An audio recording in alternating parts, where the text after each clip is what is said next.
बिस्मिल्लाहिर्रहमानिर्रहीम। Dear viewers, अस्सलाम वालेकुम वरहमतुल्लाहि वबरकातुहू। आज की इस वीडियो में हम लर्निंग पिरामिड के हवाले से गुफ्तगू करने जा रहे हैं। असल मौजू हमारा ये है कि लर्निंग होती कैसे है, जिसे उर्दू में ताल्लुम कहते हैं, यानी इंसान सीखता कैसे है। सीखने के हवाले से, इस हवाले से बहुत से जो कॉग्निटिव साइकोलॉजिस्ट हैं, उन्होंने मिलकर एक हायरार्की बनाई है कि इंसान लर्निंग का प्रोसेस कैसे करता है। तो इस हायरार्की को हम लर्निंग पिरामिड कह सकते हैं, लर्निंग पिरामिड। और इसको का जो मशहूर नाम है वो ब्लूम्स टैक्सोनॉमी है। इससे पहले कि हम ब्लूम्स टैक्सोनॉमी या इस लर्निंग पिरामिड पर गुफ्तगू करें, ये जान लेना चाहिए कि ये जो इसकी असल बुनियाद है वो एक मुस्लिम फिलोसफर इब्न तुफैल का मशहूर नावल है, जिसका नाम है हाई इब्न यकजान। इब्न तुफैल जो कि एक मुस्लिम फिलोसफर थे, उन्होंने एक नावल लिखा था जिसका नाम हाई इब्न यकजान है। उस नावल में उन्होंने एक कहानी के अंदाज में ये सिखाया था, ये समझाया था कि इंसान असल में सीखता कैसे है, यानी लर्निंग प्रोसेस होता कैसे है। जो जो स्टेजेस उस लर्निंग प्रोसेस में बताई गई हैं, उस नावल में बताई गई हैं, हाई इब्न यकजान नामी नावल में, वही जो है स्टेजेस बाद के कॉग्निटिव जो साइकोलॉजिस्ट थे, उन्होंने जो है को तफसील से बयान किया। और कहा जाता है कि ये जो नावल है हाई इब्न यकजान, इसी नावल की वजह से यूरोप में साइंसी इनकलाब पैदा हुआ। तो मेरा मशवरा है कि ये जो नावल है हाई इब्न यकजान, इसे ज़रूर पढ़ें। अगर और इसकी एक डॉक्यूमेंट्री भी तैयार की, डॉक्यूमेंट्री भी इनके एक एनिमेशन तैयार की गई है, कार्टून की शक्ल में एक एनिमेशन तैयार की गई है हाई इब्न यकजान के नाम से। तो उसका जो लिंक है वो आपको इंशाल्लाह ताला हम इसके पहले कमेंट सेक्शन में, पहले कमेंट में इंशाल्लाह मुहैया कर देंगे। तो आप उसको ज़रूर देखें और आपको समझ आएगी कि इंसान सीखता कैसे है, एक्चुअली सीखने का अमल होता कैसे है, एक टीचर को सीखने के प्रोसेस को फैसिलिटेट कैसे करना चाहिए। ये सारी बातें आप उस नॉवल से बहुत अच्छी तरह सीख सकते हैं। खासतौर पर वो जो उसकी एनिमेशन है, वो अच्छे अंदाज में उसमें उसको डेमोन्स्ट्रेट किया गया है। तो जो लर्निंग का प्रोसेस है वो पैदाइश के वक्त से ही शुरू हो जाता है। जब इंसान इस दुनिया में आता है तो उसके 5 सेंसेस काम करना शुरू कर देते हैं, यानी sense of hearing, sense of sight, sense of touch, sense of taste, sense of smell. ये 5 सेंसेस इंसान दुनिया में आते ही इस्तेमाल करना शुरू कर देता है, और इसके नतीजे में लर्निंग का प्रोसेस शुरू हो जाता है। लर्निंग का मतलब ही यही है कि अपने हवास खमसा को, 5 सेंसेस को इस्तेमाल करते हुए एनवायरनमेंट को जानना, अपने माहौल के बारे में इल्म हासिल करने का नाम ही लर्निंग या ताल्लुम है। तो अब इस माहौल का जो ज़ाहिर है दायरा है वो पूरी कायनात तक वसी है।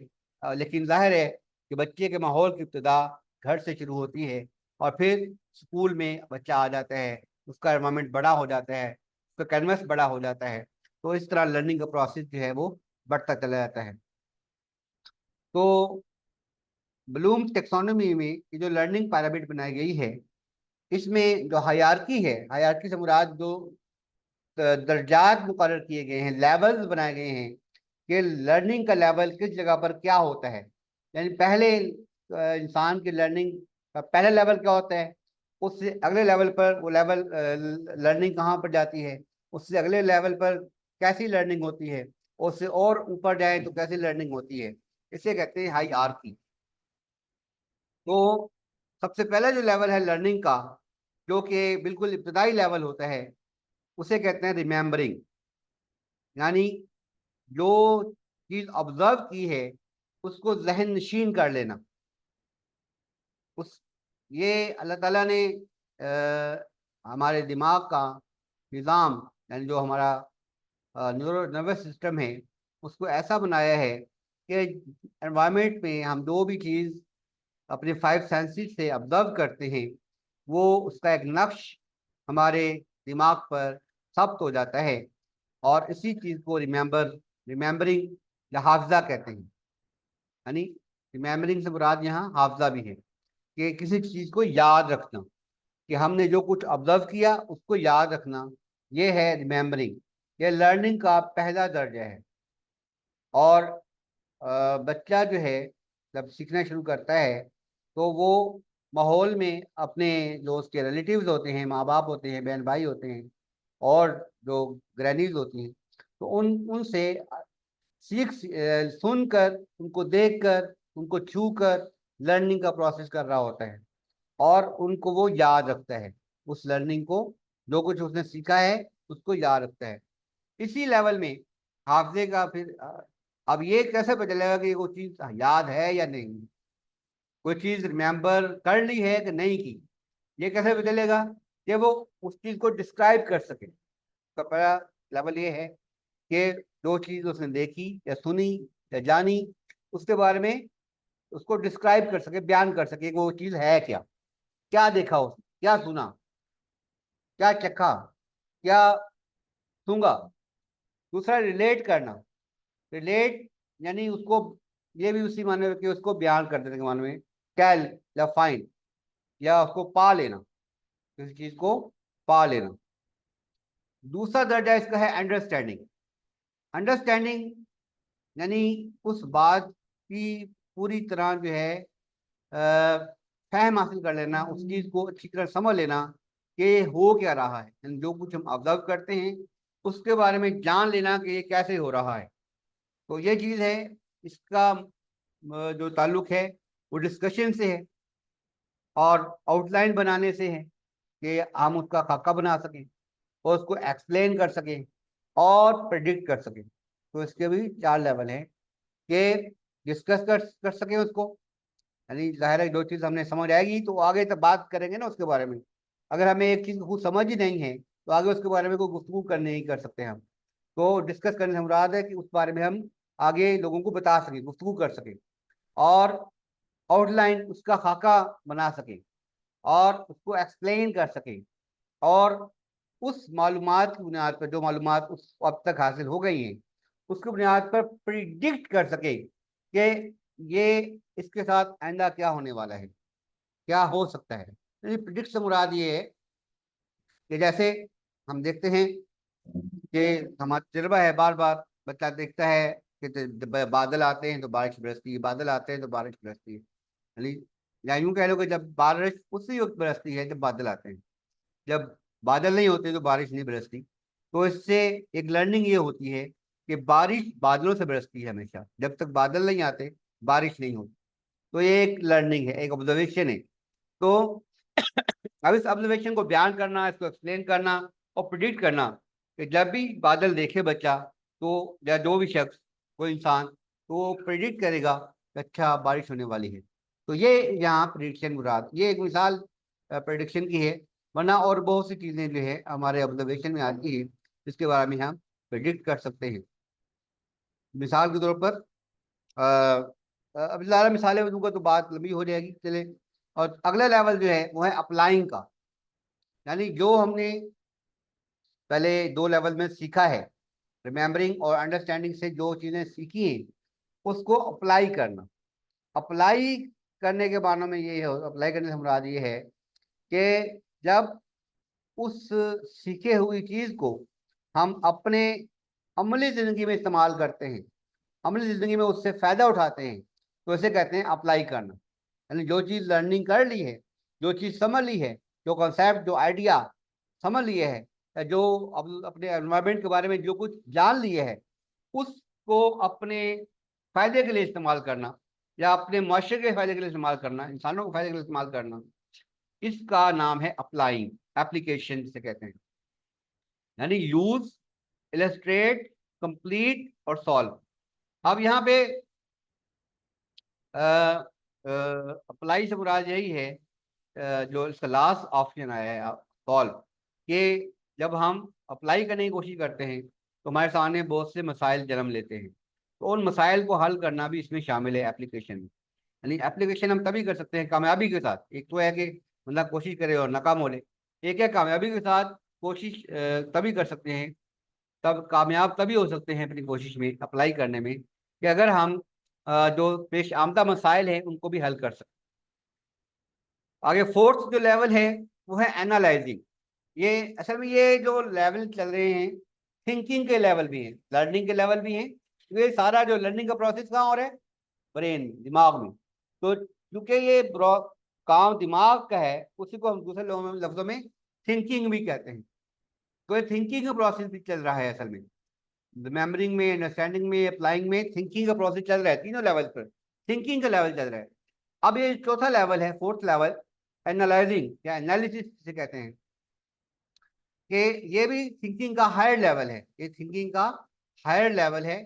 इसमें क्या करते हैं हम चीज को, जो भी प्रॉब्लम है उसको आइडेंटिफाई करते हैं, या एक से ज्यादा चीजों को आपस में कंपेयर करते हैं, और उन कंपेयर करने से मुराद है कि उसमें सिमिलरिटीज और डिफरेंसेस फाइंड करते हैं, और उन सिमिलरिटीज और डिफरेंसेस को एक्सप्लेन करते हैं, और उस बुनियाद पर उसको कैटेगराइज करते हैं या उनकी ग्रुपिंग कर सकते हैं। एनालिसिस में ये चीजें शामिल हैं कि हम मुख्तलिफ चीजों को आइडेंटिफाई करते हैं, अलग अलग वो क्या क्या है, उनको कंपेयर कर सकते हैं, कंपैरिजन कर सकते हैं उनका, और यानी सिमिलरिटीज और डिफरेंसेस उनके निकाल सकते हैं।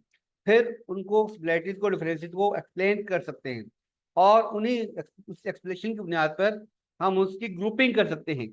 उन मालूम करदा चीज़ों की जो हमने आइडेंटिफाई की हैं, उनकी ग्रुपिंग कर सकते हैं, जिसे कैटेगराइज करना कहते हैं। फोर्थ लेवल के बाद अगला लेवल है फिफ्थ लेवल, इवेल्युएटिंग, जिसे एवेल्युएशन भी कहते हैं। इवेल्युएशन का लफ्जी मतलब तो होता है कि किसी चीज से नतीजा अखज करना, ये होता है एवेल्युएट। एवेल्युएट जो है, या क्यों कह लें, किसी चीज का इम्तिहान लेना भी एवेल्युएट के मानों में आता है। यानी अब किसी चीज को हम परख रहे हैं, रिलेशन से मुराद है कि किसी चीज को परखना। अब ये परखने के अंदर भी आगे चार जो है मुख्तलिफ कह लो के कैटेगरीज हैं, कि हम उस चीज को डिसाइड करते हैं, इस मामले को डिसाइड करते हैं। और डिसीजन में लाजिम बात है कि हम कुछ चीज़ों को दूसरी चीज़ों पर तरजीह देते हैं, जिसे कहते हैं प्रायोरिटाइज करते हैं। जब हम डिसीजन लेते हैं, किसी भी चीज़ का डिसीजन लेते हैं, तो हमेशा हमारे सामने एक से ज़्यादा राहें होती हैं, और हम उन राहों में से किसी एक रास्ते का इंतखाब करते हैं। यानी आप चौराहे में गए, अब चौराहे में आपने खड़े होकर फैसला करना कि आपने किस रास्ते पर जाना है, तो ये डिसीजन है। अब ये जो डिसीजन हमने क्या किया कि एक रास्ते को दूसरे रास्तों पर तरजीह दी है, प्रायोरिटाइज किया है। और प्रायोरिटाइज किया क्यों है? रेटिंग की बुनियाद पर। हम गैस करते हैं, प्रिडिक्ट करते हैं कि ये कौन सा रास्ता बेहतर रहेगा, और जस्टिफाई करते हैं अपने, यानी उस डिसीजन को जस्टिफाई कर सकते हैं हम, कि इस वजह से, यानी उसकी तोजीह कर सकते हैं, बयान, रीजनिंग कर सकते हैं। जस्टिफाई करने से मुराद रीजनिंग है।